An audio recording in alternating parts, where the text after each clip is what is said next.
Oh, we got our roof on. Metal. I had some young guys come and help me.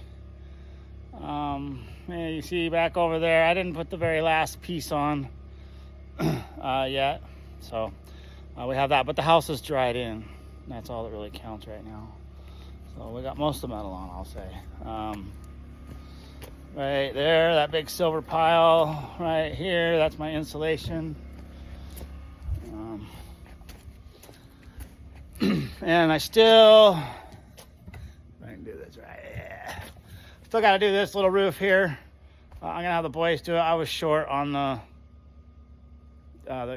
trim fascia.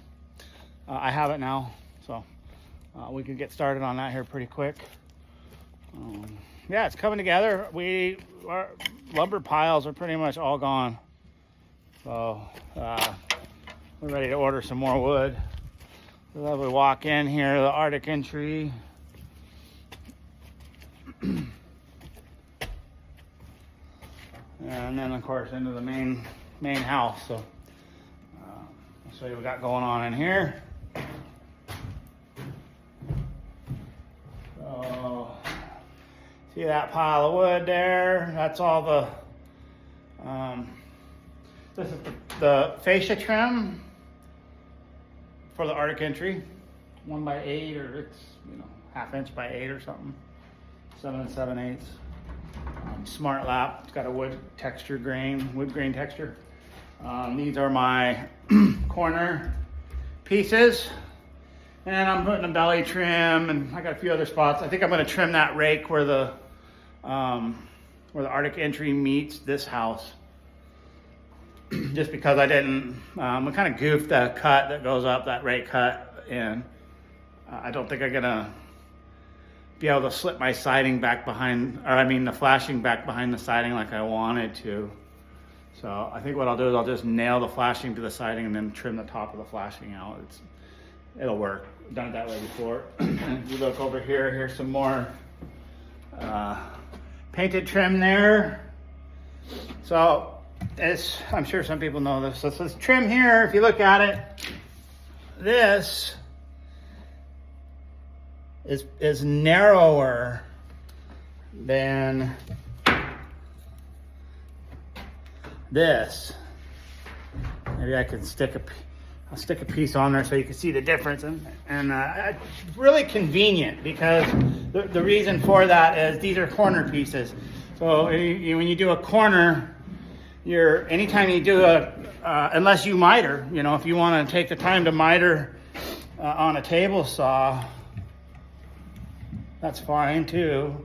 But anytime you do a quarter where you're just butting the two pieces together to make a 90-degree angle, you're going to gain the thickness of one of the boards or lose, whichever way you want to look at it. So I'll show you how this works. If you look at these, see if I can do them both at the same time here. See how they're different? I don't know if you can see that. So I'll put, see, that's flush.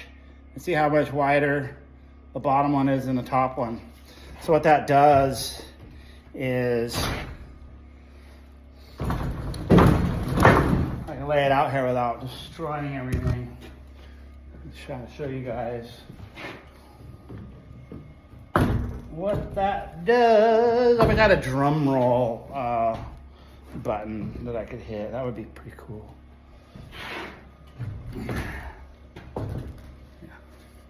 Struggling here. Just hold on. I gotta show you this. Now I'm dedicated.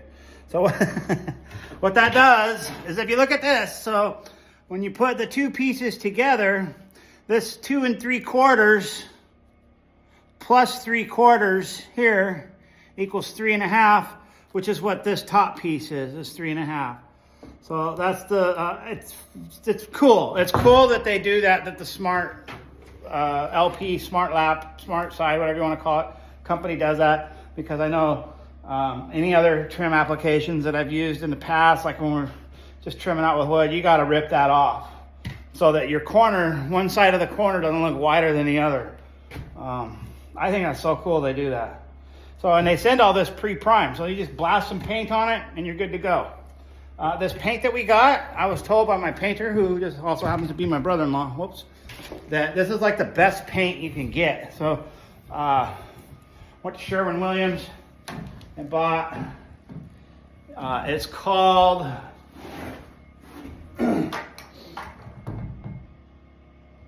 what's that say? Emerald Rain Refresh. I don't know if you can see that, if I could tip this like this. Oh, Sherwin-Williams. I don't know what that means. Emerald Rain Refresh. Anyways, I wanted good paint for good coverage, and for, you know, like good color, right? Like I want the color to look deep. I didn't want it to look like it's a flimsy colored house. So, and then we're on the lake. Since we're on the lake, and then since I clear cut everything, we get a lot of weather, you know, we're getting a lot of wind coming in off of there and rain and stuff. So I wanted high UV, just high protection is what I needed on this paint. So that's what I got. So, and I've always been like, you know, if you want paint, you go to the paint store. If you want flooring, you go to the flooring store. If you want lumber, you go to the lumber store. And that's just kind of an old crotchety thing to say, really, because my brother-in-law informed me that Behr paint that you get at like Home Depot or one of those box stores, he says is really good paint, and he puts it on all the time and doesn't have a problem with it. So I could have saved myself some money there, I guess, if I would have went to Home Depot and bought my paint, but that's just how I am. So now here we're upstairs. I'm working on the upstairs. I've got to get this upstairs banged out. I can get the boys moved in here pretty quick. You know, I've already started framing up the interior wall there. My youngest son, Lucian, is, you see that? He's wrapping the windows, the bottom windowsill with ice and water shield. I'll go through. So what he's doing is he's just putting it on. This one will be easier to show you, I guess. He's putting it here and then letting it wrap over the face. Right here. Flush here. What I did is I had them cut them 8 inches. So you got 5.5. Right. 5.5 framing, 1/2 inch siding, and then 2 inches down. And then window flange. The windows sit on this. Well, I'm going to come through. He coved this one up for me. So I'm going to come through and kind of steel it up a little bit more. Cove it up these sides some. Give it a good wrap. And then, so it's got the wrap. And then we'll set the window. And then I'll wrap the outside flange all the way around again. And when you wrap the outside flange, you think like water, right? And if water comes from the top, so you're going to put the bottom piece on first, then you're going to put your 2 legs on the side of the window, and then you're going to put your top piece on, so everything laps the way you want it to. So what this ice and water shield does here is I want to use solid surface window sills, but if I can't afford it or just can't, it's not available in the time frame that I need to have it, I want to make sure my window sills are protected. I noticed in our last house that we lived in on Scott there across the street, it was all that white, whatever that is, I don't know, some kind of fake wood, maybe MDF, or I don't know what they call it, but anyways, my window sills, this part right here, I'll zoom this in a little bit. I'm trying to swing it. Oh, let's see how you do that. Okay. So this part right here, and then about that far up, was condensate. I don't know how, you know, just sweat. The windows sweat, condensate. I'm not sure if it was coming up from underneath or anyways. And it started bubbling and looking like crap right there. So I'm going to try to avoid that. So I'm going to wrap these. I got this ice and water shield laying around. It's kind of extra. It's just, you know. So I'm going to use it up, and I'm going to use it right there. And then, like I said, I'm not going to get the Pella wrap. I'm just going to use this stuff and cut it myself however wide I want it, you know. because it's pretty much the same thing. You know, I'm just using this roll, Grace Ice and Water Shield. You put it on the roof, put it on the foundation. I'm putting it on my windows, like wrap anything you want with it. Pretty good stuff. So let's see, what else do we got here? So we got the metal on, except for, so like the whole house is covered, right? But I just don't have any on that overhang yet, but it's covered into there. So I did not put a vapor barrier up here because I needed to walk up here. I needed to be able to climb this roof one-handed and try to get this metal. I did this whole side by myself, and then I had help with this side. So the time difference, it took me Tuesday, Wednesday, Thursday, and Friday to do this side by myself. And then I had Jason Guy of my he's a friend, and his dad's my friend, you know, so he come over and helped. And him and he climbed up, you know, he's 21, and I just cut the panels and tipped them up the side. And like we did this whole side, the two of us, in like 6 hours. So that's the difference. And that's my work speed right now, because I'm still piled up. Like I'm in bad shape. So anyways, I got this side done in a week. I did not put a vapor barrier on my roof, and I'm counting on. So I've got my bird screen here. I'm gonna stick a cardboard baffle here, and I'm gonna spray foam this, but I'm gonna leave this airspace here. And then in between my purlins here, usually I close that in solid. I gotta stick some bird screen or something there, and then I'll have air. I think, and I'm not sure, I'm not a professional on all this, and I don't know the formula, but I think I'll have enough airflow in here to keep this roof from sweating to the point where it's gonna rot those purlins out, you know. So I'm doing a cold roof. I don't like hot roofs. I'm not a big fan of them. I've tore too many of them apart, you know. So I'm not a hot roof guy. But if I can get enough ventilation in here, then I'm going to save my ass by, you know, not putting a vapor barrier in between the metal and the wood. 'Cause that's a big no-no. But I did it, you know. And in 30 years, if my boys have to replace the roof, then so be it. But yeah, that's where we're at. We're going to bang out these upstairs. I can frame the upstairs, pull the wire, insulate, vapor barrier, and we're going to OSB this whole level. You can see what I got here. I got these things at 8 foot. You know, we're not doing the vaulted thing here. So the rooms are kind of goofy shaped. Right, you got a little short wall, and then it comes up at an angle, and then it comes across flat. But it's all right. Better than a tent. So.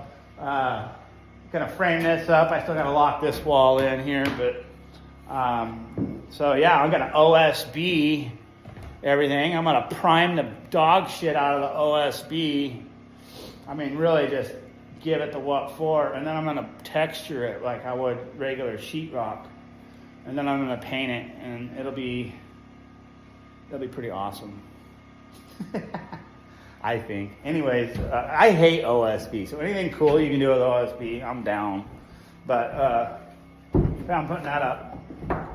And then I can get the boys in here. Try to find a wood stove. Looking on Marketplace, you know, brand new wood stoves. Expensive. Everybody thinks their wood stoves are worth so much. And I don't know. It's Alaska. You know what I'm saying? Like, anything that's going to keep you warm up here seems like it's ridiculously expensive. So, that's our update. That's where we're at. Morale has increased because of the roof being on the house, and the fact that I can come inside and frame even when it's wet out is, you know, it's going to be all right. You know, I wanted a 60-day turnkey, but I'm not going to get it. Obviously, we're already past our 60 days. I'm still confident, or cocky, however you want to say it. I think that if I wouldn't have got injured, we could have been pretty damn close. So that's just, it is what it is. And like I said, I don't think it would have been 60 consecutive days, but let's just say with transfer 60 days, you know, into 8-hour work days, and let's just say 480 hours. Yeah, I think I could have done it in 480 hours. So that's pretty cool. everybody getting ready for moose hunting. It's moose hunting season right now.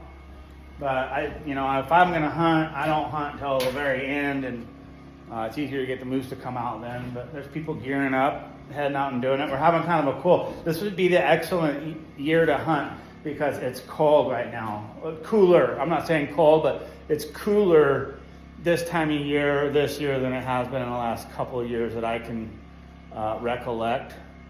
So the moose are going to be out moving around a lot more. They're having some bear. We have some bear sightings over on the north end of the lake. Brown and black, so that's exciting. The brown bear isn't real big, I guess, but still it's a brown bear. And then, black bear, black. They're not very big either. Well, they must have ran out of stuff to eat at the creeks. Now they're coming up into here before they have to go bed down for the winter. So maybe we might be able to get our eyes on a bear. That would be kind of neat. What else? So yeah, we're just gonna keep going here. I'm gonna build this house and then get my butt back up the mountain where I belong. It's coming along pretty good. I gotta get to a chiropractor ASAP. Doing the roof and all that. While I was injured, I really jacked my back up a little bit, or a lot. I can't hardly walk. And I'm very uncomfortable. I'm in a lot of pain most of the time. I'm one of them people where it's like, I don't know. I'm not gonna say I have a high tolerance for pain. Maybe I just don't let it bother me as much as some people. I don't verbalize my pain level that much. So, but I'm in pain all the time. Every morning I wake up, I'm sore. So, but at least I'm waking up. That's what counts. I'm still waking up, and I'm still doing it. I'm still building this shit.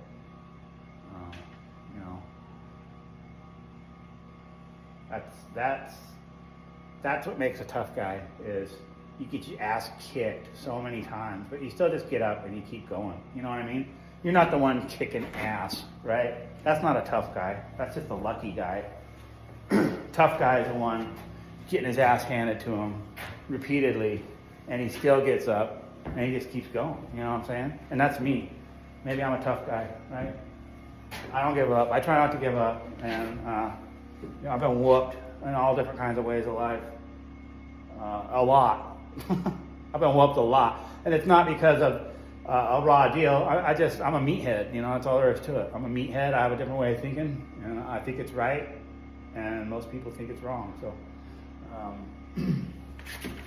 and I get whooped because of the way I think, but I can take it. I think that if you want to think of it in a religious aspect, God doesn't give us anything that we can't fucking handle, and He must have known from the get-go, from the day I was born, that I could take some shit because I've taken some. It's all good. I'm still here. So that's what we got. Yeah. Still not drinking. October's coming up. That's my 4-year sober mark. I'm pretty sure I gotta make it to that. I'm not gonna promise, but I'm pretty sure I can make it to October. 4 years alcohol free for me. I'm proud of it. And I know there's other folks that are proud of it too, so it's very important. Somebody's had a life like I have, the sobriety is very, very important. Wandering around, talking to my cell phone. I gotta put this on YouTube and then everybody can see it, know all that stuff about me. It's a weird world and society we live in now. Like, I don't know what's going on. I don't know, man. I have an uncle that he disappeared into the mountains, I don't know. Say whatever you want about it, but